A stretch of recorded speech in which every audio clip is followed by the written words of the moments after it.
மீண்டுமாய் உங்களை எல்லோரும் பார்ப்பதற்கு மிக மகிழ்ச்சியாக இருக்கிறேன். அமேன். அநேக முகங்கள் எனக்கு தெரிந்த முகம். அமேன். எனக்கு இந்த டியூஎம்சி சபை எப்படின்னு கேட்டிங்கன்னா, சிலவங்க அவங்களுடைய வாழ்க்கையில் 2 சிட்டிசன்ஷிப் வச்சுருப்பாங்க. மலேசியாவில் ஒரு சிட்டிசன்ஷிப்பு, யூஎஸில் இல்லைனா ஒரு யூகேயில் இல்லைனா ஆஸ்திரேலியாவில் அந்த மாதிரி 2வது ஒரு சிட்டிசன்ஷிப் வச்சுருப்பாங்க. என்னை பொறுத்த அளவுக்கு இந்த டியூஎம்சி என்னோடய 2வது சபையை போல் ரொம்ப பழக்கமான உள்ள ஒரு சபை. அமேன். ஹல்லேலூயா. அநேகர்கள் என்னுடைய குடும்பத்தில் போல நான் அறிந்த முகங்கள். ஆகியால் கர்த்தருக்கு மகிமை உண்டாவதாக. ஹல்லேலூயா. இங்கே எத்தனை ஃபாதர்கள் இருக்கீங்க? எழும்பி நில்லுங்க. தகப்பன்மார்கள், ஃபாதர்ஸ். ஓகே, பார்த்து நான் திருமணம் ஆகிட்டேன், ஆனால் எனக்கு பிள்ளை இல்லை. நீங்களும் ஃபாதர் தான், father to be. Okay, 1 2 3 4 5 6 7, okay 8. நீங்கள் அமரலாம். ஹாப்பி ஃபாதர்ஸ் டே. ஐ மீன், உலகம் எங்கும் இந்த நாளை கொண்டாடுகிறது. ஆகையால் இந்த நாளுக்காக நம் கர்த்தரை நோக்கி நாம் நன்றி செலுத்துவோம். இந்த நாளை கொண்டாடுறதுக்கு முன்பதாக குறிப்பாக பிள்ளைகளுக்கு ஒரு வாழ்த்துகள், ஒரு செய்தி. பிள்ளைங்களாம் எழுப்பி நில்லுங்க. பிள்ளைங்களும் யாருன்னு தெரியல மாட்டேங்குது. Okay, children's. ஓகே, அப்பா உள்ளவங்களுக்கு யாருமே நீங்கள்லாம் பிள்ளைங்க தான். ஓகே, சரி, ரைட். குறிப்பாக இந்த ஃபாதர்ஸ் டே உலகம் எங்கும் கொண்டாடும் போது ஒரு காரியத்தை நாம் யாவரும் அறிந்திருப்போம். ஐ மீன், இந்த நாளில் ஃபாதர் டேயும் சரி, மதர் டேயும் சரி, இந்த வருடத்துலேருந்து என்னோடய சபைக்கு நான் வச்சிருக்கிற ஒரு நாள், இனிமேல் அடுத்த வருஷத்துலேருந்து ஃபாதர் டேயும் இல்லை, மதர் டேயும் இல்லை, சேர்ந்து ரெண்டும் சேர்த்து பேரண்ட்ஸ் டேயும் நாங்கள் கொண்டாட போகிறோம். ஏன்னா கர்த்தர் இனித்ததை மனிதர் பிரிக்காமல் இருப்பாயாக. கணவனையும் மனைவியும் ஆண்டவர் இணைத்து பெற்றோர்களாக வைத்திருக்கிறார். நம்ம ஏன் மதர் டே ஃபாதர் டே ஏன் பிரிப்பான? ரெண்டும் சேர்ந்தால் தான் ஒரு குடும்பம். ஓகே, ஆகையால் இந்த நாளில் நம்ம பார்க்குறோம், உலகம் எங்கும் இந்த ஒரு நாளில் என்ன செய்வாங்க, விசேஷமாக அன்றைக்கி தான் அப்பாவை கொண்டு போயிட்டு ஸ்பெஷலாக ஒரு சாப்பாடு வாங்கி கொடுக்குற ஒரு கூட்டம் ஒன்று இருக்கும். இல்லை, அன்றைக்கி பார்த்தா தான் ஸ்பெஷலாக ஒரு கேக்கை வாங்கி ராத்திரியே ஓடி வந்திருப்பாங்க. பா, ஹாப்பி ஃபாதர்ஸ் டே, கேக்கை வெட்டுங்கப்பா அப்படின்னு கேக்கை வெட்டி வாயில் ஊட்டி விட்டு இது ஒரு கூட்டம் ஒன்று இருக்கும். இன்னொரு கூட்டம் ஒன்று இருக்கும். இந்த நாளில் அப்பாவுக்கு என்ன பிடிக்கும்னு தேடி ஒரு கிஃப்டை வாங்கி கொடுக்கறதுக்குன்னு ஒரு கூட்டம் ஒன்று இருக்கும். இதெல்லாம் நல்லது தான். ஆனால் அநேக நேரத்தில் பிள்ளைங்கள் தவறுகிற காரியம் எங்கன்னு கேட்டிங்கன்னா, அப்பாவுக்கு என்ன பிடிக்கும்னு கேட்கறதே இல்லை. ஓகே, நானும் ஒரு தகப்பனாக இருக்கிறதுனால எனக்கு 3 பிள்ளைகள், 3 பேர பிள்ளைகள் இருக்கிறதுனால தகப்பனுடைய ஸ்தானத்தில் இருந்து இங்கே இருக்கிற எல்லா தகப்பனுக்கும் நான் பேச முடியும்னு நான் நம்புகிறேன். ஆமென். என்ன என்றால், தகப்பன் எதிர்பார்க்கிற ஒரு கிரேட்டஸ்ட் கிஃப்ட் என்னன்னு கேட்டிங்கன்னா, இதெல்லாம் நீங்கள் கொடுக்கறது நல்லதான். ஆனால் ஒவ்வொரு ஆவிக்குரிய தகப்பனும் அவங்களுடைய இந்த கிறிஸ்துவ வாழ்க்கையில் எதிர்பார்க்கிற ஒரு பெரிய பரிசு என்னன்னு கேட்டிங்கன்னா, கனமும் கீழ்ப்படிதலும். The greatest gift as a children you can give to your parents or to your father is honor and obedience. அல்லேலூயா.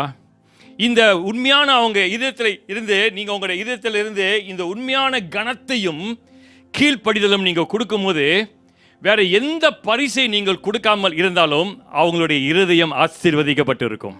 ஆமென். ஆனாலும் அதுக்கு மாறாக நாம் எந்த விதமான பெரிய பெரிய பரிசை கொடுத்து விட்டு அவங்க எதிர்பார்க்கிற இந்த காரியத்தை, கனத்தையும்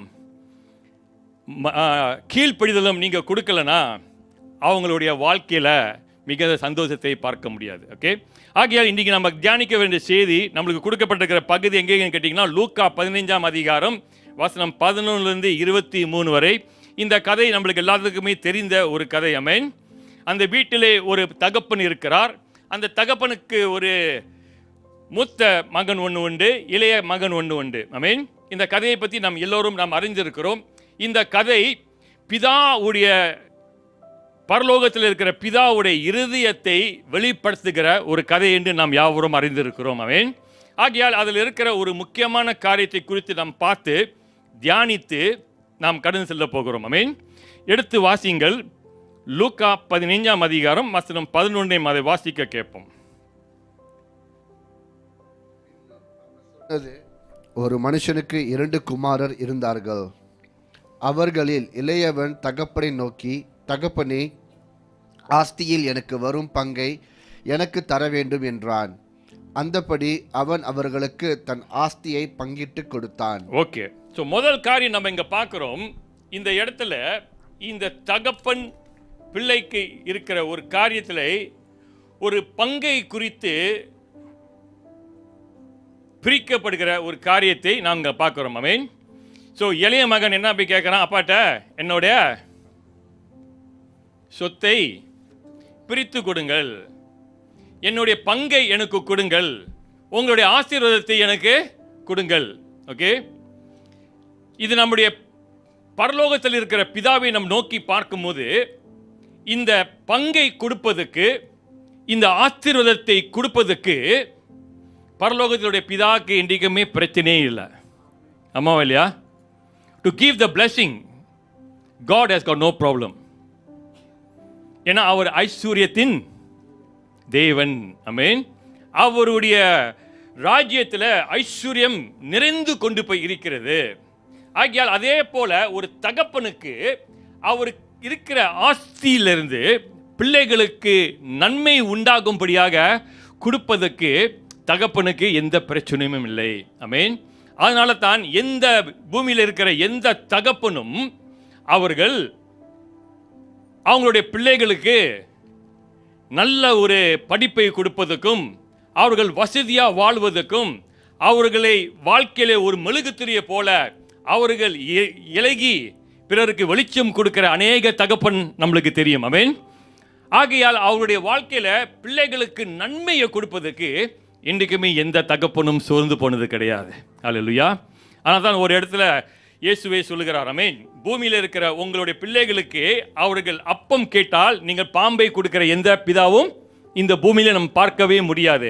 அதை காட்டிலும் அவர் சொல்லுகிறார், நாம் ஆராதிக்கிற தேவன் அவர் சிறந்தவர் அல்லவோ. ஆமென். ஆகையால் நம்ம இந்த கிறிஸ்துவ வாழ்க்கையில் நம்ம பார்க்கிற ஒரு காரியம், இந்த கதையில ஒரு காரியத்தை நாம் பார்க்க போகிறோம். பிதாவுடைய இருதயத்தை என்ன காரியம் உடைக்குது என்று நாம் பார்க்கிறோம். ஆமென். இதில் அநேக பேர் கேட்பாங்க, அவர் இளைய மகன் அப்பா கிட்ட இருந்து கேட்ட அந்த சொத்து தான் அவனை உடைத்தது. ஆனால் நம் ஆவிக்குரிய வீதியில் இதை நம்ம பார்த்தோம்னால் சொத்தை கொடுப்பதற்கும் ஆசீர்வாதத்தை பங்கிட்டு கொடுப்பதற்கும் எந்த தகப்பனுக்கும் பிரச்சனையே இல்லை. ஆமென். ஆனாலும் இதில் நாம் என்ன பார்க்குறோம், அந்த மகனுக்குள்ளார இருக்கிற அந்த ஒரு காரியம் தகப்பனுடைய இருதயத்தை மிக ஒடிக்கிறதை நாம் பார்க்கிறோம்.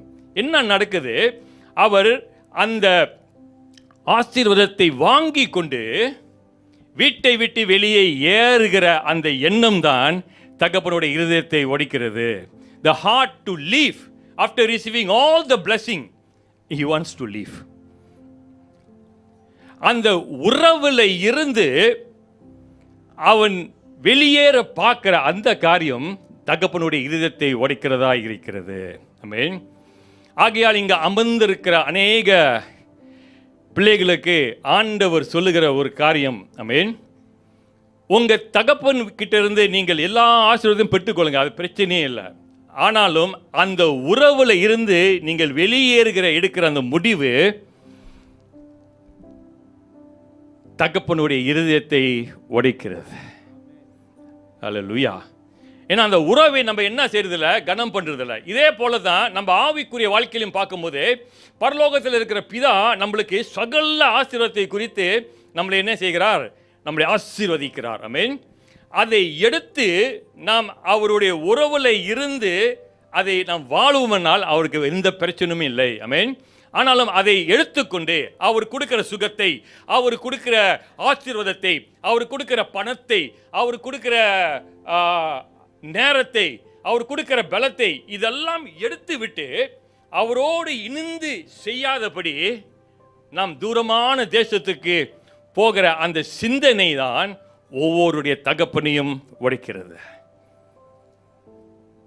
நம்ம வாழ்ந்து கொண்டிருக்கிற இந்த கடைசி நாட்களிலே நம்மளுடைய குடும்பத்தில் அநேக பிள்ளைகள் நம்மளுடைய வீட்டோட தான் இருக்காங்க, ஆனால் நம்மளோட இல்லை.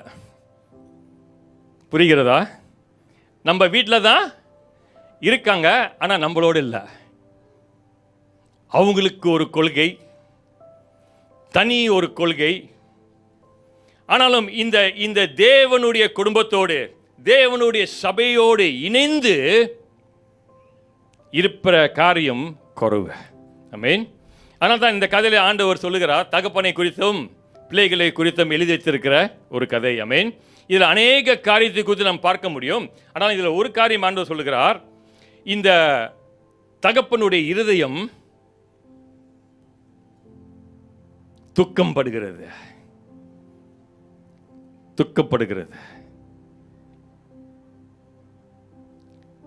இந்த கேட்கலாம், அந்த காலவெளியில் இதை வைத்து நாம் படித்துக்கொள்ள வேண்டிய பாடம் என்ன பாஸ்டர்? ஆமென். ஒன்று, பரலோகத்தில் இருக்கிற பிதாவுடைய இருதயத்தை குறித்து நாம் அறிந்து கொள்ள முடியும். We can understand the heart of the heavenly Father. எதை குறித்து பரலோகத்தில் இருக்கிற நம்முடைய தகப்பன் அவர் துக்கப்படுவார்? ஆமென். எதை செய்தால் நான் துக்கப்படுவார்? ஐஸ்வர்யத்தை கேட்கும் போதா, ஆசீர்வாதத்தை கேட்கும் போதா, சுகத்தை கேட்கும் போதா? இல்லைங்க. அதெல்லாம் நம்ம கேட்கும் போதே நம்ம பிதா என்ன செய்வார்? மகிழ்ச்சியோடு இருப்பார். ஆமென். அதே போல் உங்களுடைய பெற்றோர்களுக்கு நீங்கள் போய் நன்மையான வாழ்க்கையை கேட்கும் போது அவர் ஒருங்கு போதும் என்ன செய்யறதில்ல? துக்கப்படுவதில்லை. ஆமென். அநேக நேரத்தில் அவங்களால முடியாமல் இருக்கும்போது கூட உங்ககிட்ட யாருமே முடியாது என்று காட்ட மாட்டார்கள். ஆமென். அநேக பிள்ளைகள் அவங்க அப்பாவை ஏன் தெரியுமா ஹீரோவாக பார்க்குறாங்க? சொல்லுங்கள். அநேகத்தில் இதான் சொல்லுவாங்க, the father is the hero for the children. ஏன்னா அவங்க அப்பா கிட்ட இருந்து முடியாதுன்னு எதுவுமே சொன்னதில்லை. பார்ப்போம், உன் ஸ்கூல் காசு கட்டணுமா? அப்பா கிட்ட 5 காசு பாக்கெட்டில் இருக்காது. ஆனால் பிள்ளைகிட்ட கேட்பாரு, எப்போம்மா உனக்கு ஸ்கூல் காசு கட்டணும் அப்படின்னு கேட்டுட்டு அந்த பிள்ளைகளுக்கு தேவையான உள்ள காரியத்தை செய்து முடிக்கும் வரை ஆமென் அவர் தூங்குவதும் இல்லை, உறங்குவதும் இல்லை. ஹல்லேலூயா. அந்த மாதிரி தகப்பனுடைய மத்தியிலே நாம் அமர்ந்திருக்கிறோம். பிள்ளைகள் என்ன செய்ய வேண்டும் என்றால் இதை நீங்கள் புரிந்து கொள்ள வேண்டும். ஆமென். ஆனாலும் அந்த எல்லா விதமான கஷ்டப்பட்டு அவர்கள் செய்கிற இந்த நன்மையான காரியங்கள், அவர்கள் கஷ்டப்பட்டு உங்களை படிக்க வைக்கும் போது என்ன செய்யுங்க? நன்றாக படிங்க. ஆமென். நன்றாக படிங்க. அதான் எனக்குமே சொல்லுவேன், the best gift you can ever give to your father on this Father's Day is not the great gift, is your great life. உங்களுக்குள்ள இருக்கிற இந்த சிறந்த வாழ்க்கையை வைத்து நீங்கள் அவங்களுக்கு கொடுக்கிற சிறந்த ஒரு பரிசு. ஆண்டவர் விரும்புகிற ஒரு காரியம். ஆமென். ஸோ இதில் நாம் பார்க்கிறோம், இந்த இளைய மகன் என்ன செய்கிறான்? அப்பா கிட்ட இருக்கிற எல்லாத்தையும் எடுத்து விட்டு எங்கே போயிடுறான்? தூரமான ஒரு தேசத்துக்கு போகிறான். ஆனால் அப்பா தடுத்துனாரா? Did the father stop him? வாசிக்கும் போது அப்பா போகாத என்று கூட என்ன சொல்லல. எத்தனை பேர் தெரியும் அவங்க அப்பா போக வேணான்னு சொல்லுன்னு?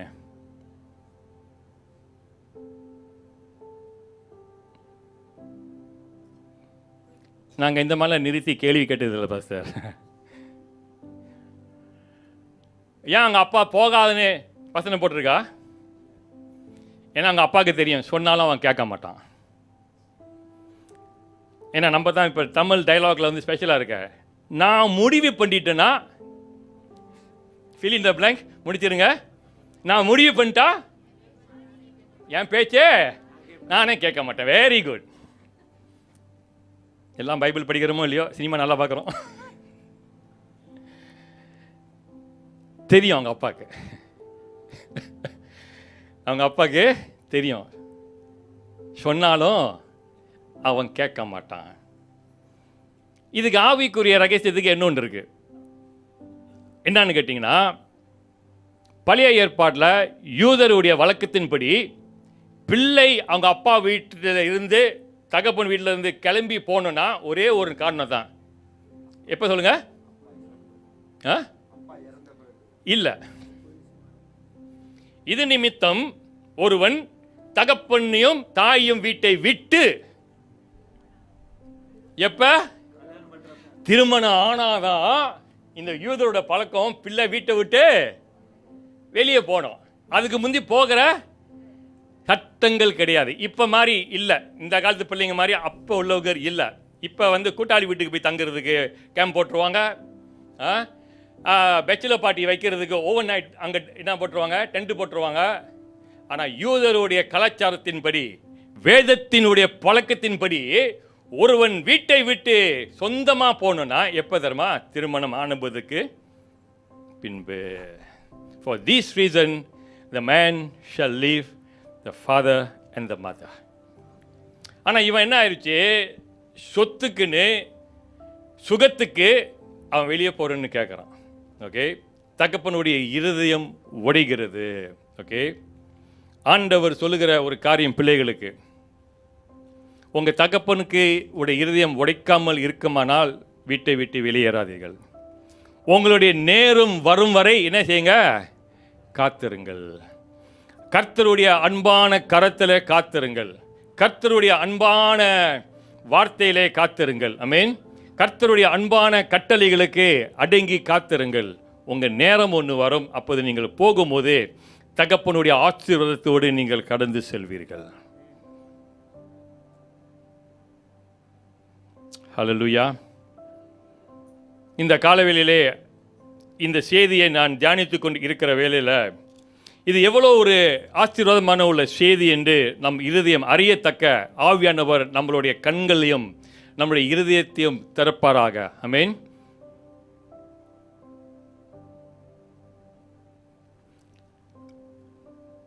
என்னுடைய சபையில் என்னுடைய வாலிபர்களுக்கு நான் சொன்னது ஒரு காரியம். வெள்ளிக்கிழமை எங்களுடைய ஜெப கூட்டத்தில் ஆவியானவர் வெளிப்படுத்தின ஒரு காரியத்தை மத்தியில் சொல்லுவதற்கு நல்லதுன்னு நான் ஆசைப்படுகிறேன். ஆமென். அநேக பிள்ளைகள் சில நேரத்தில் ஆவிக்குரிய வாழ்க்கையில் அவர்களுடைய வாழ்க்கையில் அவர்கள் எதை செய்து பார்த்தாலும், நல்லா கேளுங்க, அவங்களுடைய ஆவிக்குரிய வாழ்க்கையில் அநேக ஆவிக்குரிய காரியத்தில் எதை செய்து பார்த்தாலும் அவர்கள் ஆவியிலே உயிர் உள்ளவர்களாய் இல்லாதபடி அவர்கள் உணர்கிறதை சிலர்கள் சொன்னதுனால ஆண்டவர் வெளிப்படுத்தின ஒரு காரியம். ஆமென். அவர்கள் ஜெபிக்கிறார்கள், சபைக்கு போகிறார்கள், சபையில் இருக்கிற அநேக பாடலிலே கலந்து கொள்கிறார்கள், இசை வாசிக்கிறதிலே கலந்து கொள்கிறார்கள். ஆனாலும் அவர்கள் தகப்பனையும் தாயையும் கனம் பண்ணாதனால வேதம் சொல்லுகிறது, ஒருவன் தகப்பனையும் தாயையும் சபித்தால் அவன் மரித்தவனாய் இருக்கிறான். ஆமென். எங்கே இருக்கு? வேதத்தில் இருக்கு, நீங்கள் தேடி வாசித்துக் கொள்ளுங்கள். ஆமென். If anyone curse the father and the mother, he is already dead. அவன் ஏற்கனவே மரித்து போனான் என்று சொல்லுகிறது. என்ன அர்த்தம்? நம்முடைய வாழ்க்கையை வைத்து நம்முடைய தகப்பனுக்கும் தாய்க்கும் செலுத்த வேண்டிய கனத்தை நாம் செலுத்தாவிட்டால் நம்முடைய ஆவிக்குரிய வாழ்க்கையில் வேதம் சொல்லுகிறது நம்ம எல்லோரும் மரித்தவர்களாய் காணப்பட்டோம். ஆமென். வெளிப்படுத்தல் தான் ஆண்டவர் சொல்லுகிறார். சிலர் சொல்லுகிறார்கள் அவரை பார்த்து, ஆண்டவரே எங்களுக்கு ஜீவன் இருக்கு என்று தேவனுக்கு முன்பதாக சொல்லும்போது அந்த சபைகள் ஆண்டவர் சொல்லுகிறார், நீ சொல்லுகிறாய் உனக்கு ஜீவன் இருக்கென்று, ஆனால் நான் சொல்லுகிறேன் நீ மரித்து விட்டாய்.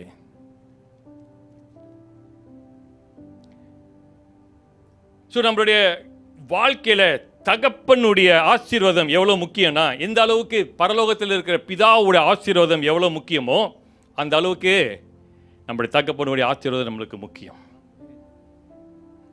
ஆமென்.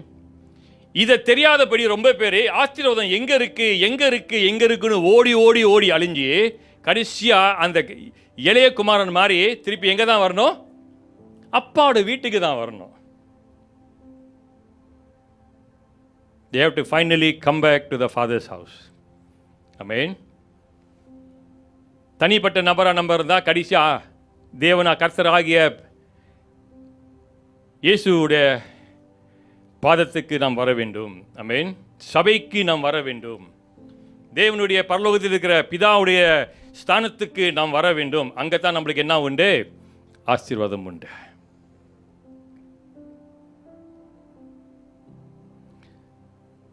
ஞானமான பிள்ளைகள் இந்த ஆசீர்வாதத்தை குறித்து நாம் அறிந்தோமானால் நம்முடைய நேரத்தையும் காலத்தையும் வீணாக்க நம்மளுக்கு தேவையில்லை. இங்கிலீஷில் ஒரு ப்ரோவர்ப் சொல்லுவாங்க, ரொம்ப பேருக்கு like to learn from the hard knocks of university. Okay, என்ன அர்த்தம்னா இங்கிலீஷில் தமிழில், நான் எங்கேயாவது போய் நான் முட்டிட்டு வாழ்க்கையில் அப்போ தான் நான் படித்தா அதுதான் அறிவின்றோம். Okay, hard knocks of university. என் அனுபவத்தில் நம்ம முட்டி படித்து வந்தால் தான் அது ஞானம். ஆனால் ஆண்டவர் சொல்கிறார் அது இல்லையா ஞானம். கர்த்தர் இடத்திலிருந்து வேதத்தை மூலியமாய் படித்துக் கொள்வதே சிறந்த ஞானம் என்று சொல்கிறார். ஆமென். ஸோ தேவன் வைத்திருக்கிற காரியம் என்ன? அவர் பிதாவுடைய இதயத்தை உடைக்காதபடி பிள்ளைகள் நீங்கள் காத்துக்கொள்ளுங்கள். ஆமென். பிள்ளைகள் என்ன செய்யுங்க? உங்களுடைய இருதயத்தை காத்துக்கொள்ளுங்கள்.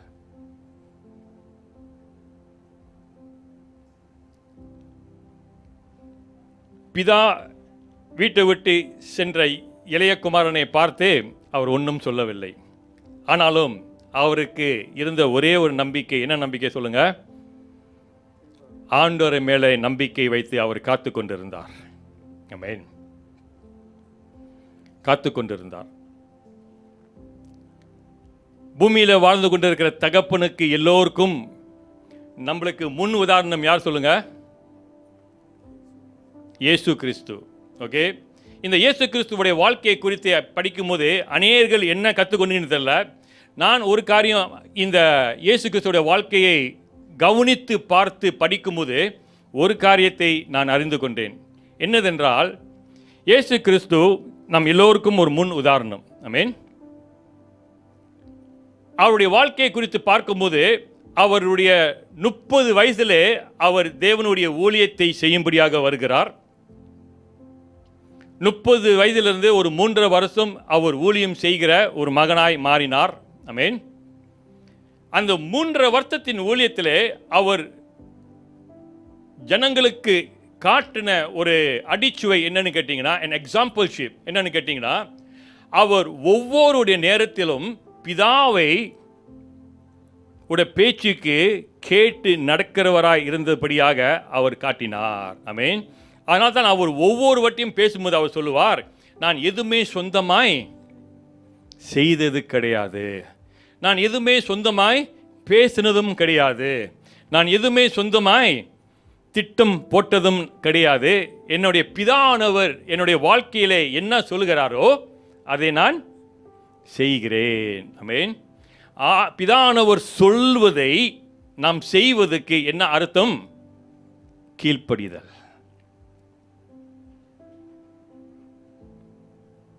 சொல்வதை செய்வதற்கு என்ன அர்த்தம்? கீழ்ப்படிதல். நம்முடைய வாழ்க்கையில இந்த கீழ்ப்படிதல் என்ற வார்த்தை ரொம்ப ரொம்ப அவசியம். ஆமென். தகப்பனுக்கு அவசியம், தலைவர்களுக்கு அவசியம், விசுவாசிகளுக்கு அவசியம். இந்த கீழ்ப்படிதல் இல்லாம நம்ம யாருமே மேல் படிக்க போகவே முடியாது. 2 வாரத்துக்கு முந்தைய நம்முடைய பாய்ஸ் பிரிகேடியர் அதான் பார்த்தோம். வாழ்க்கையில் எல்லாமே மேலே போகிறதுக்கு ரொம்ப ஆசை. Everybody wants to be blessed. ஆனால் அதுக்கு தமிழில் என்ன சொல்லுது? மேல் படிக்கு போகிறதுக்கு முந்தைய காரியம் கீழ்ப்படி. அதை மிதிச்சா தான் நம்ம மேல் படிக்கே போக முடியுங்க. ஆகையால் நம்முடைய கிறிஸ்துவோடைய வாழ்க்கையில் பிதா ஆனவர் சொல்லுகிறதை கேட்கிற தகப்பனாய் நாம் இருந்தால் நம்முடைய வாழ்க்கை ஆசீர்வாதமாக இருக்கும். ஆமென். உங்களுடைய வாழ்க்கையில் உங்களுடைய காரியத்தை கேட்காதபடி போன பிள்ளைகளுக்கு நாம் செய்ய வேண்டியதெல்லாம் ஒன்று, தொடர்ந்து ஜெபிங்கள். ஆமென். விசுவாசத்தோடு ஜெபிங்கள். போன மகன் வழியை தேடி திரும்பி வருவான். நம்மளுடைய நம்பிக்கை. ஆமென். நம்பிக்கை ஒரு நாளும் வீண் போகாது. Keep praying. ஆமென். ஆரம்பத்தில் பாடலை பாடும்போது சகோதரி சொன்னாங்க, இயேசு நாமத்தில் வல்லமை உண்டு. ஆமென். இயேசு நாமத்தில் வல்லமை உண்டு. அல்லேலூயா. ஆகிய உங்கள் வீட்டிலே நீங்கள் குடும்பமாய் கூடும்போது இந்த நாமத்திலே பாடி பாருங்க, பேய்கள் ஓடும். ஆமென். பேய்கள் உங்கள் வீட்டில் மட்டும் ஓடாது. ஒரு நம்ம சரீரத்திலே பேய் இருந்தால் கூட இந்த நாமத்தை சொல்ல சொல்ல சொந்தமாக பிச்சு ஓடிடும். ஓகே. நான் என்றைக்குமே சொல்லுவேன், நம்முடைய பிள்ளைகள் எல்லாமே எல்லோருக்கும் காக்காக்கு தன் குஞ்சு தான் பொன் குஞ்சு. அதனால் நம்முடைய பிள்ளைங்க எப்படி இருந்தாலும் நம்மளுக்கு நம்ம பிள்ளைங்க நல்ல பிள்ளைங்க தான். ஆமென். நம்ம பிள்ளைங்க என்றைக்குமே நல்ல பிள்ளைங்க தான், தவறு இல்லை. ஆனால் அந்த பிள்ளைங்களுக்குள்ளார எந்த ஆவி இருக்குன்ட்டு குடும்பமாக கையை பிடிச்சி வேறு எந்த பாட்டம் பாட வேணாம். இயேசு என்ற நாமத்தில் அந்த இயேசு இயேசு இயேசுன்னு சொல்ல நீங்கள் குடும்பமாக திறந்து சொல்லுங்களேன். கொஞ்சம் நேரத்தில் பாருங்கள், சில வாய் திறக்காது. சில வாய் அந்த நாமத்தை சொல்ல எத்தனை பேர் நீங்கள் பார்த்துருக்கீங்க தெரியல. ஆனால் என்னுடைய 33 ஆண்டுகள் கிறிஸ்துவ சபையிலும் போதகராய் இருந்த அனுபவத்தில் நான் சொல்கிறேன், அநேக வாய்கள் திறக்காது. ஏன் தெரியுமா அந்த வாய் திறக்காது? அதுக்கு தெரியும், எல்லா நாமத்துக்கும் மேலான அதிகாரம் உள்ள நாமம் இயேசுவின் என்ற நாமம். ஆமென். அந்த நாமத்தை நம்முடைய வாழ்க்கையில் சொல்லும் போது இருக்கிற எந்த தேவையில்லாத காரியங்கள் வெளியேறி வரணும். அது வராமல் இருக்கிறது தான் என்ன செய்யும்? மௌனமாக மாறிடும். அப்போ கேட்டானா, இல்லை நான் உள்ளத்தில் ஜெபிச்சுக்கிறேன். எப்படி? ரொம்ப பேர் இதெல்லாம் நம்ம கேட்ட டயலாக் தானே. வாயத்தை ஜெபிக்க மாட்டாங்க, சத்தமாக ஜெபிக்கிற நேரத்தில் உள்ளத்தில் ஜெபிப்பாங்க. ஆனால் சினிமா பாட்டை மட்டும் வாயத்திலிருந்து கிளியர் அளவுக்கு நம்ம பாடுவோம். ஏன் அதை மட்டும் உள்ளத்தில் பாடிக்கிறது? அதை மட்டும் பாட மாட்டோம்.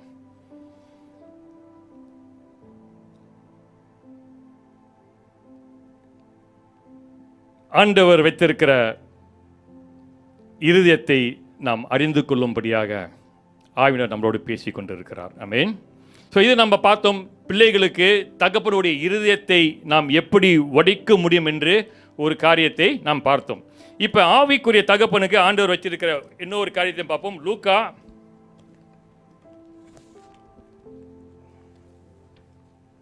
16 அதிகாரம் வசனம் 1. பின்னும் அவர் தம்முடைய சீஷர்களை நோக்கி, ஐஸ்வர்யவானாகிய ஒரு மனுஷனுக்கு ஒரு உக்கிரக்காரன் இருந்தான். அவன் தன் எஜமானுடைய ஆஸ்திகளை அழித்து போடுகிறதற்காக எஜமானுக்கு அறிவிக்கப்பட்டது. ஓகே, இங்கே ஒரு காரியம் நம்ம பார்க்குறோம். லூக்கா 16 அதிகாரம் வசனம் 1. அங்கே ஒரு பணக்காரனை குறித்து நாம் பார்க்கிறோம். ஆமென். வேதம் எப்படி தோங்குது? ஒரு ஐஸ்வர்யவான். ஆமென். ஐஸ்வர்யவான். ஓகே, பரலோகத்தில் இருக்கிற நம்முடைய பிதா யாரு? ஐஸ்வர்யவான் என்று சொன்னேன். ஐஸ்வர்யத்தை கொடுப்பதற்கு அவருக்கு என்றுக்குமே பிரச்சனை இல்லைன்னு நான் சொன்னேன். ஆமென். ஆகையால் பிள்ளைகள் சில நேரத்தில் அந்த ஐஸ்வர்யத்தை எடுத்து தூரமாய் உள்ள தேசத்துக்கு போகும்போது, தகப்பனுடைய உறவுல இருந்து வெளியேறும் போது நான் சொன்னேன், தகப்பனுடைய இருதயம் உடைகிறது. இங்கே நாம் இன்னொரு காரியம் நாம் பார்க்கிறோம். இங்கே ஐஸ்வர்யவான் ஒருத்தவன் ஒன்று உண்டு, அதுதான் பரலோகத்தில் இருக்கிற பிதாவை குறிக்கிறது. ரெண்டாவது உக்கரக்காரன் என்ற ஒரு காரியத்தை நாம் பார்க்கிறோம், ஸ்டீவர்ட். ஆமென். இந்த உக்கரக்காரன் யாருன்னு பார்த்தீங்கன்னா, இப்போ இருக்கிற காலத்துக்கு செய்திக்கு நாம் தகப்பனை அந்த இடத்துல வைத்து நாம் பார்க்க முடியும். ஆமென். we put fathers in that place and see. எல்லா தகப்பன்மார்களும் எல்லா தலைவர்களும் தேவனுக்கென்று ஊழியம் செய்கிற எல்லோரும் இந்த இடத்துல நாம் எல்லாமே we come as a steward. ஆமென். தேவனுக்கு உள்ள உக்கரக்காரர்களாய் நாம் மாறுகிறோம். ஆமென். இந்த உக்கரக்காரனை நாம் மாறும்போது நாம் சொந்த பாஸுக்கும் உக்கரக்காரனுக்கும் வித்தியாசம் இருக்கு. There's a difference within the boss and the steward. ஆமென். பாஸ்னா யாரு? சொந்தக்காரர். ஓகே. ஸ்டீவர்ட்னா யாரு? வேலைக்காரன், பஞ்சாகா தான். ஓகே. கம்பெனி உங்களுக்கு ஒரு காடி கொடுத்துச்சுன்னா, நம்ம பதுக்கு கம்பெனி காடி கொடுத்துருக்கோம் நினைக்கிறேன், வேலை செய்கிற ஒரு ஸ்தானத்தில். அப்படி கம்பெனி உங்களுக்கு காடி கொடுக்கும்போது அந்த காடிக்கு ஓனர் நீங்கள் கிடையாது. அதை காடியை எப்படி செய்யணும்? அதை எடுத்து பயன்படுத்துறது தான் நம்மளுடைய வேலை. அதே போல் வேதம் சொல்லுகிறது, பணக்காரன் ஒருத்தர் இருக்கிறார், அவருக்கு கீழே நம்ம எல்லாமே யாரு? குறிப்பாக தகப்பன்மார்கள், நம்மெல்லாம் உக்கரக்காரர்கள். ஆகையால் ஆண்டவர் கொடுத்திருக்கிற காரியத்தை நீங்களும் நானும் பொறுப்புள்ளவராய் நாம் பார்க்க வேண்டும். ஆமென். சற்று முன்பாக சகோதரர் அருமையாக ஜெபித்தார். ஆமென்.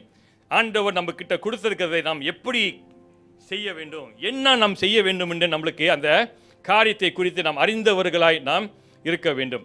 ஆகையால் நாம் இதில் நாம் பார்க்கிறோம், இந்த உக்கரக்காரனுக்குள்ளார இருக்கும்போது தகப்பனுக்கு இந்த இடத்துல ஒரு காரியத்தை குறித்து அவர் வருத்தப்படுகிறார். ஆமென். எதை குறித்து வருத்தப்படுகிறார்? திரும்பி வாசிங்க பிரதர். பின்னும் அவர் தம்முடைய சீஷர்களை நோக்கி, ஐஸ்வர்யவானாகிய ஒரு மனுஷனுக்கு ஒரு உக்கிரக்காரன் இருந்தான். அவன் தன் எஜமானுடைய ஆஸ்திகளை அழித்து போடுகிறதாக எஜமானுக்கு அறிவிக்கப்பட்டது. செய்தி கேள்விப்படுகிறார். என்னத்தை கேள்விப்படுகிறார்? இந்த பணக்காரன் இந்த உக்கிரக்காரனுக்கு கொடுத்த காரியத்தை அவன் என்ன செய்யறானா? அழித்து போடுகிறான். he is destroying அப்படின்னு என்ன செய்றாரு? கேள்விப்படுகிறார். ஆமென். யார் சொன்னா பாஸ்டர்னு கேட்காதீங்க, ஆனால் எனக்கும் தெரில. அந்த கதையில் யார் சொன்னான்னு தெரில, யார் போட்டு விட்டான்னு தெரில. ஆனால் இதை வந்து யாருமே போட்டு விட தேவையில்லை, யாருமே குத்தி விட தேவையில்லை. ஏன்னா நாம் ஆராதிக்கிற தேவன், நாம் ஆராதிக்கிற பிதானவர், அவர் என்ன சொல்லுகிறார்? உன் இருதயத்தையுடைய காரியத்தை நான் அறிந்தவனா இருக்கிறேன். ஆமென்.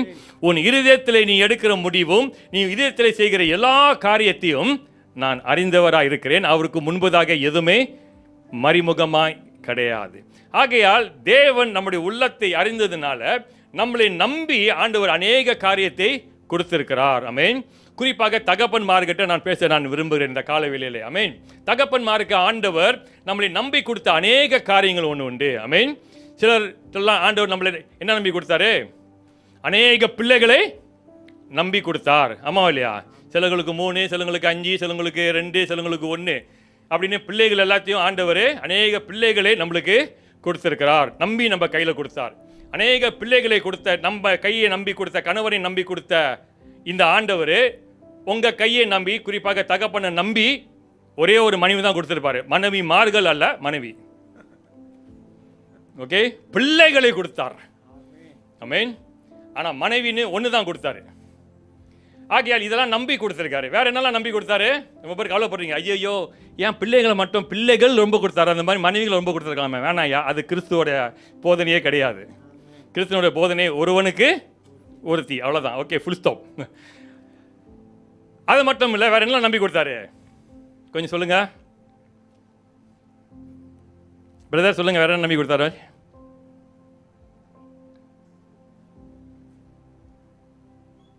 ஏன்னா இதெல்லாம் நம்ம நம்பி என்னதை நம்ம கொடுத்தாரு நம்மளுக்கு தெரியலன்னா அதோட அர்த்தத்தை நம்ம புரிய முடியாது.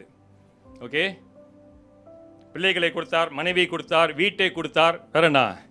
நேரத்தை நம்பி கொடுத்தார், சுகத்தை நம்பி கொடுத்தார், பணத்தை நம்பி கொடுத்தார், வேற என்ன அப்படின்னு சொல்லிட்டே போகலாம். ஆமா இல்லையா?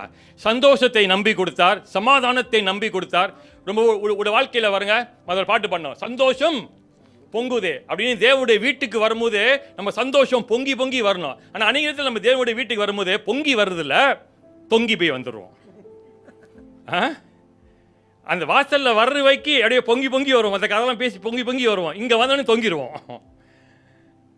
சந்தோஷத்தை காணாடிச்சிட்டோம்.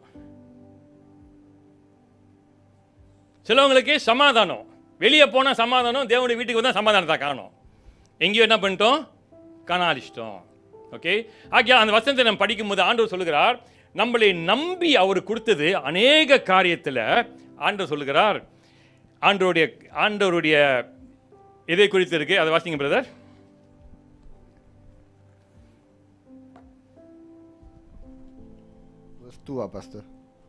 verse 1.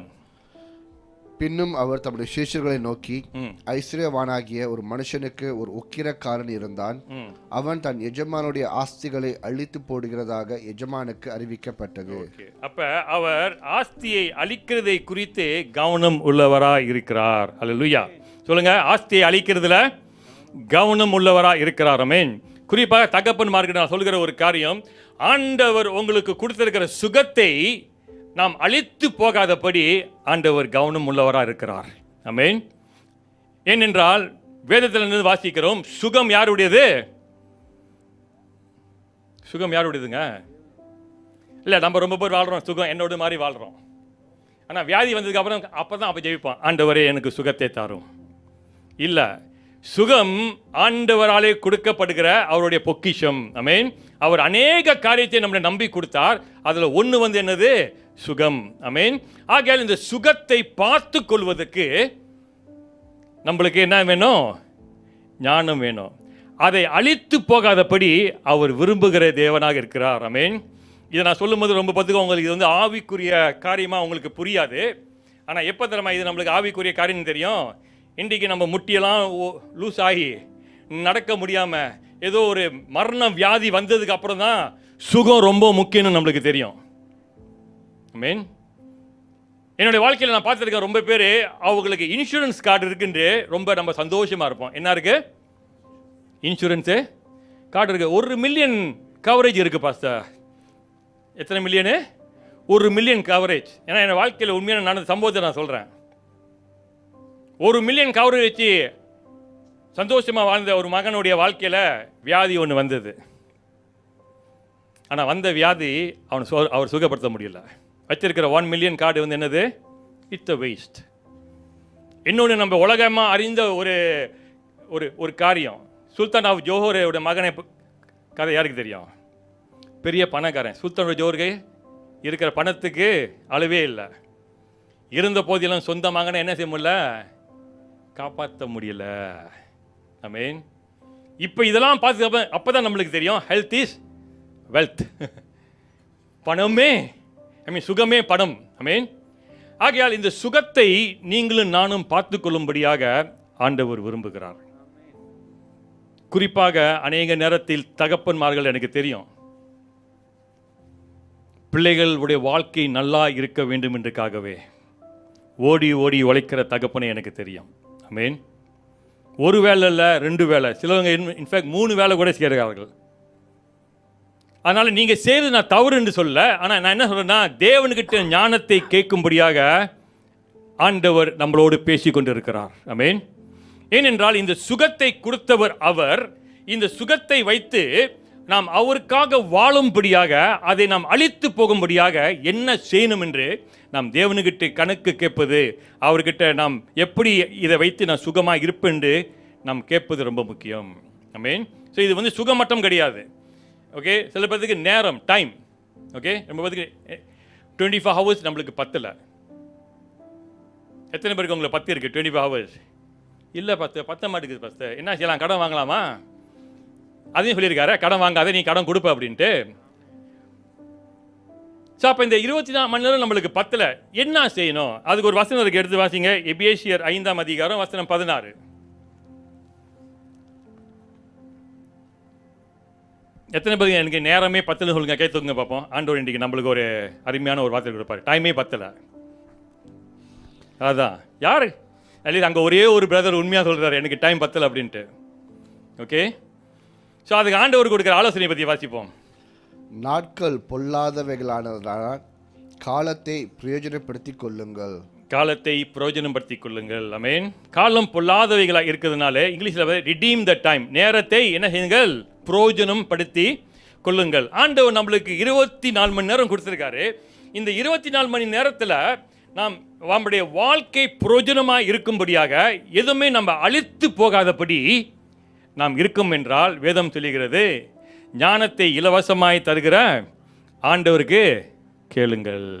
ஆமென். இங்கே யாராவது சோலமன் இருக்கீங்களா? சோலமன் இருக்கீங்களா? ஏன்னா அந்த சோலமன் வேதத்தில் ஆண்டவர்கிட்ட தேவனுடைய ஜனங்களை வழி நடத்துறதுக்கு ஞானத்தை கேட்டார். ஓகே, இந்த பிரதர் மேலே எங்கேயும் நடந்துட்டு உட்காந்துருக்காரு. ஓகே, சரியா பிரதர்? ஓகே. ஆகையால் வேதத்தில் நாம் பார்க்கிறோம், இந்த தேவனுடைய ஜனத்தை வழி நடத்துவதற்கு சோலமனுக்கு அபிஷேகம் இருந்தது. ஆமென். அவருக்கு மேலே அது மட்டும் இல்லை, அவர் மேலே ஆண்டவருடைய அழைப்பு இருந்தது, ராஜாவாய், அடுத்த ராஜாவாய் ஆகும்படியாக. அது மட்டும் இல்லை, அவருக்கு அவங்களுடைய தகப்பனாகிய தாவீது கிட்ட இருந்து எல்லா எக்ஸ்பீரியன்ஸும் அவருக்காக கொடுக்கப்பட்டது. இதெல்லாம் இருந்துச்சு. ஆனால் இருந்தாலும் அவர் கேட்ட ஒரு காரியம், ஆண்டவரே உம்முடைய ஜனங்களை, ஆண்டவர் அவர் பார்த்து கேட்குறார், சோலமனே உனக்கு என்ன வேணும்? அப்போ அவர் சொல்லுகிற ஒரு காரியம், ஆண்டவரே உம்முடைய ஜனங்களை வழி நடத்துறதுக்கு எனக்கு ஞானம் வேணும். ஆமென். ஞானம் வேணும். அப்போ நம்முடைய வாழ்க்கையில் இந்த ஆண்டவர் எனக்கு கொடுத்திருக்கிற எல்லாவற்றையும் நான் வீணாக்காதபடி, ஏன்னா நம்ம யாரு? தேவனுடைய பார்வையில் உக்கிரக்காரன். we are a good steward. ஆமென். ஆகையால் ஆண்டவர் இதை விரும்புகிற தேவனாக இருக்கிறார் என்று நாம் அறிந்து கொள்ள வேண்டும். ஆமென். இதை நான் பெருக செய்வதற்கு நான் என்ன செய்யணும்? எதற்காக சோலமன் ஞானத்தை கேட்டார்? ஜனங்களை வழி நடத்துவதற்கு. ஆமென். ஜனங்களை வழி நடத்துவதற்கு. ஆகையால் வசனம் சொல்லுகிறது, ஒருவன் சிறிய காரியத்திலே உண்மை உள்ளவனா இருந்தால் பெரிய காரியத்தை ஆண்டவர் கொடுப்பார். என்ன அர்த்தம்? இதை நீங்கள் எடுத்து அநேக பகுதியிலே நாம் இதை விவரித்து நம்மளால் சொல்ல முடியும். ஆனாலும் ஆண்டவர் இதில் குறிப்பாக சொல்லுகிற ஒரு காரியம் என்னென்றால், உங்களுடைய வாழ்க்கையில் நீங்கள் சுகம் விரும்புகிறா இருந்தால், ஆண்டவர் மதமாக கொடுத்துருக்கிற அந்த கொஞ்சம் சுகத்தில் நீங்கள் உண்மையா இருந்தால் பரிபூர்ண சுகத்தை ஆண்டவர் தருவார். ஆமென். உங்கள் வாழ்க்கையில் கொடுத்திருக்கிற இந்த கொஞ்சம் சந்தோஷத்தில் நீங்கள் உண்மையா இருந்தால் மிகுந்த சந்தோஷத்தை அவர் தருவார். ஆண்டவர் உங்களுடைய வாழ்க்கையில் கொடுத்திருக்கிற இந்த கொஞ்சம் பலத்தில் என்னருங்க உண்மையா இருந்தால் அநேக பலத்தை ஆண்டவர் உங்களுக்கு கொடுக்கிறவராக இருப்பார். ஆமென். Be faithful in that small thing. கொஞ்சத்தில் எப்படி இருங்க, உண்மையா இருங்கள். அப்ப இந்த கொஞ்சத்தில் நம்ம உண்மையா இருக்கும்போது ஆண்டவர் நம்மளுக்கு எதை நம்பி கொடுக்கிறாரோ அதை நாம் வீணாக்காதபடி நாம் வாழ முடியும் என்று ஆண்டவர் சொல்லுகிறார். அந்த கதையை நீங்க மீண்டும் அடுத்த வருஷம் வாசிங்க பிரதர். லூக்கா 16:1.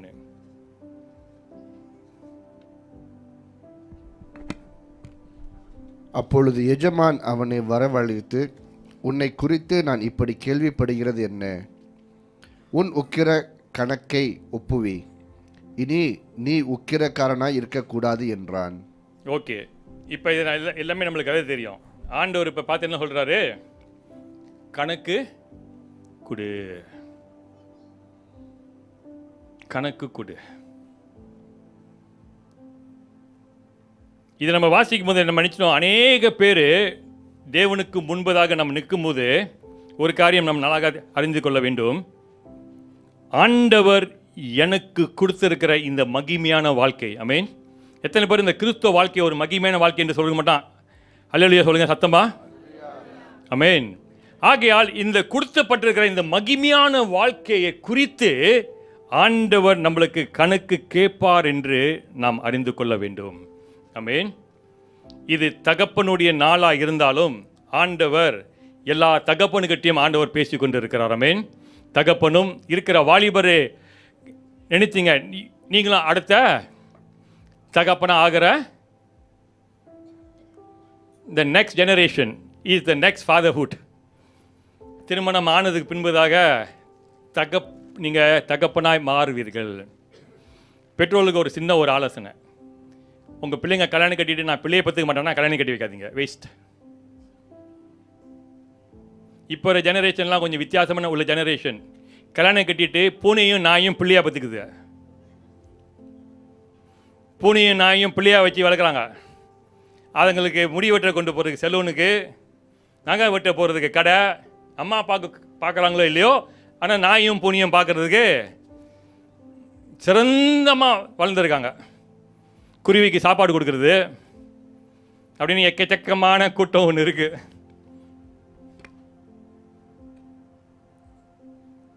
ஏன் சொன்னேன்னு எனக்கும் தெரில, ஆனால் ஏதோ ஆண்டவர் உங்ககிட்ட பேசி கொண்டு இருக்கிறார்.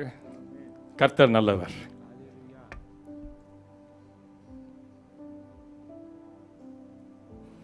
கணக்கு கேட்பாருங்க. God will ask an account. நம்மக்கிட்ட கொடுத்தது எதுவுமே வீணாக்காதபடி ஆண்டவர் கணக்கு கேட்பார். உங்கள் நேரத்தை, உங்கள் சுகத்தை, உங்கள் பலத்தை கணக்கு கேட்பார். ஆனால் தான் வாலிபன் கால்களில் சோலமன் சொன்ன ஒரு வாலிபர்களுக்கு உள்ள அறிகுறி என்ன பிரதர் நீங்கள் சொன்னீங்க? உங்கள் வாலிபர்களுக்கு வேதத்தில் நீங்கள் தானே சோலமன், என்ன சொன்னீங்க? அவர் என்ன சொன்னார்னா, உன்னுடைய வாலிப நாட்களிலே உன்னுடைய ஆண்டவரை நினைத்துக்கொள் அப்படின்னு வாலிப பிள்ளைகள்லாம் பார்த்து சொல்லுங்கய்யா. ஓகே, வாலிப நாட்களிலே ஆண்டவரை நினைத்துக் கொள்ளுங்கள், வாலிப நாட்களிலே ஆண்டவரை நினைத்துக் கொள்ளுங்கள், வாலிப நாட்களிலே ஆண்டவரை நினைத்துக் கொள்ளுங்கள். The days of your youth, remember your Creator. Amen. So ஆகையால் ரெண்டு காரியம் பார்த்தோம். முதல் காரியம்னா தகப்பனுடைய இருதயம் எப்படி உடைக்கப்படுகிறது. ஆகையால் பிள்ளைகள் டேக் நோட். ஆமென். எதற்காகனா தகப்பனுடைய வீட்டுக்கு வந்துடுங்க, தகப்பனுடைய ஆலோசனைக்கு வந்துடுங்க, தகப்பனுடைய அன்புக்கு திருப்பி வந்துடுங்க. ஏன்னா அங்கத்தான் உங்களுக்கு ஆசீர்வாதம். ஆமென்.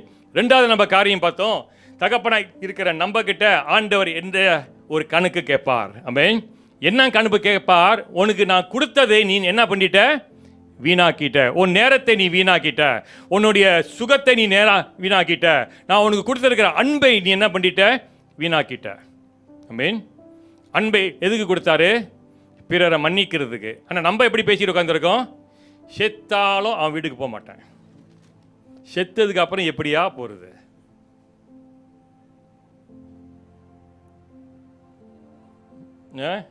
ரொம்ப பேர் செத்தாலும் மன்னிக்க மாட்டேன். மன்னிக்க முடியாது, சாவதுக்கு முந்தைய மன்னிச்சிருங்க, ஏன்னா செத்ததுக்கு அப்புறம் மன்னிக்க முடியாது. ஆகையால் ஆண்டவர் கொடுத்திருக்க அன்பை வைத்து நம்ம என்ன செஞ்சுருக்கோம் அப்படின்னு கணக்கு போட்டே போகலாம். மீன் பிள்ளைகளை குறித்து நாம் என்ன வைத்திருக்கிறோம்? யோசுவா சொல்கிறார், நானும் என் வீட்டாரும் என்றால் கர்த்தரையே சேவிப்போம். ஹல்லேலூயா. God has given us a family to serve God. ஆமென். சம்சனுடைய தகப்பன் சொல்லுகிறார், மகன் கொடுக்கும்போது, மனோவா, ஆண்டவரே எனக்கு ஒரு மகன் கொடுத்தீர், இந்த மகனை வைத்து நான் என்ன செய்ய வேண்டும், இந்த மகனை வைத்து நான் என்ன செய்ய வேண்டும் என்று அவர்கிட்ட நம்ம கணக்கு கேட்கிறவர்களாய் நாம் இருக்க வேண்டும். ஏன்னா ஆண்டவர் நம்மகிட்ட கணக்கு கேட்க பாருங்க, நம்மளுக்கு கொடுத்திருக்கிற சகலத்தையும் வைத்து ஆண்டவர் கணக்கு கேட்கிறவராக இருக்கிறார். ஹல்லேலூயா. ஆகையால் தகப்பன்மார்களுக்கு ஆண்டவர் சொல்கிற ஒரு காரியம் என்னவென்றால், உங்களுடைய பலவீனத்தில் அவருடைய பலன் பூரணமாய் விளங்கும். ஆமென். ஆகையால் இப்போ நம்ம தகப்பன்மார்களாக நம்ம ஜெபிக்க போகிறோம்.